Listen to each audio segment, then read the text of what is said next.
I don't know what it's like to be intimidated about speaking. I don't know what it's like to, in a public forum, be like, you putting the rat on the table? Well, I don't know. I don't know what that's like. I don't, right? We all have that, they're wired a certain way. I don't know what it's like. I don't know what it's like to not want to talk. I don't know what it's like to,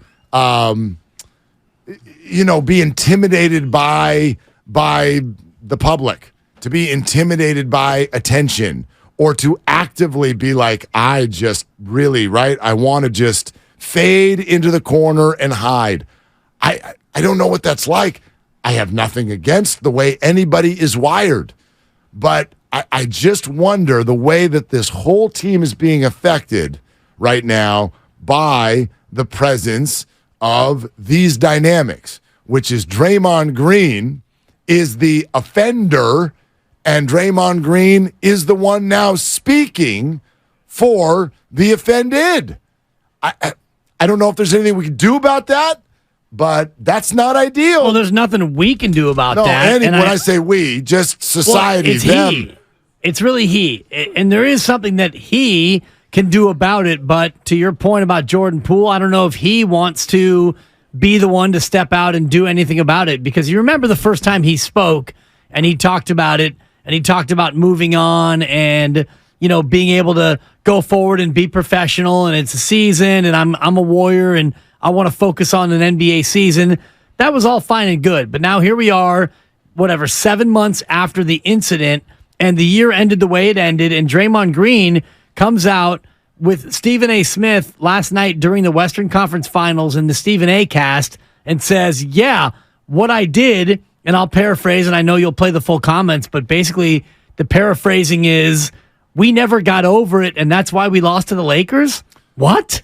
This from Stephen A.'s World on ESPN last night. We're not playing right now because when you speak about the fouling, when you speak about all of the slippage that we had as a team on the road, not being able to come together, none of those things happen if that doesn't happen, because the voice that I am and the departments that I lead this team in, there was a ton of slippage due to me sitting back, me not saying anything, me trying to allow that situation to play itself out and giving it time to heal. But while you're giving it all of that time, guess what? I would say probably by February, I started to feel like myself again and speak more. But guess what? There was 5 months of a season where slippage has just been occurring. And by February, if that slippage has been going on that long, you are who you are. At that point, you've built those habits. You've built bad habits. That is who you are now. So to try to correct them then, it's like, okay, you may get a little better. We did. We ended up in the second round of the playoffs, but not at a championship level. Okay, so his basic point is, yeah, got the voice back, but it was too late. It was too late. But, boy, yeah, he's got the voice back because, look, here he is. And, yes, he is like, here's one thing that I know a lot of people will say and feel when you hear this, which is, gosh, Draymond, don't talk. Well, he going to talk. I mean, that's really what we're talking about today. What we're talking about is the way people are wired, because that's what the Warriors have now told us is the only thing that they need to fix. No, they don't need a big man. Sorry. They don't need a big man. Boy, they really lost it there. Oh, they don't need I thought that was part of the bit. No, yeah, maybe I should try not talking. They don't need a big man. They don't need Klay Thompson to shoot less or come off the bench. They need rewiring. It's essentially what they said yesterday. They just need rewiring. Well, I don't know if they're capable of doing that. Draymond Green is going to say it. He is incredibly comfortable, in fact, uncomfortable by not speaking. Jordan Poole is the opposite.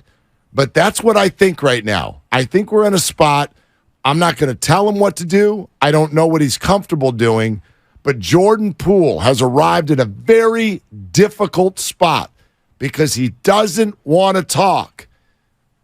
But if he doesn't talk, other people will do the talking for him. Well, there doesn't even have to be talk because we all think what we think based on what we saw. And without Jordan Poole saying how he feels, we all are naturally going to guess how he feels based on the way he plays, the way he walks into a tunnel after he gets taken out of the game, the way he walks by Draymond Green when Draymond tries to stop him and coach him up, and he basically pulls away from Draymond, the way Steph threw his mouthpiece, the way Klay was frustrated, the way Dre walked off a possession, the way Jordan Poole had a bad year.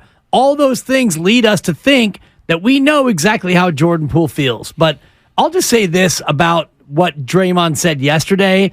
The fact that it took you until February to get your voice back tells me you didn't do enough to make it right from the time that you punched him in the face until the time you got your voice back. So whatever it is that you did, you didn't do it enough. You didn't do it well enough. Whatever you tried to do was not good enough. And I don't know what he did. I don't pretend to know what he did. Nobody has said what steps Draymond took. I do know this.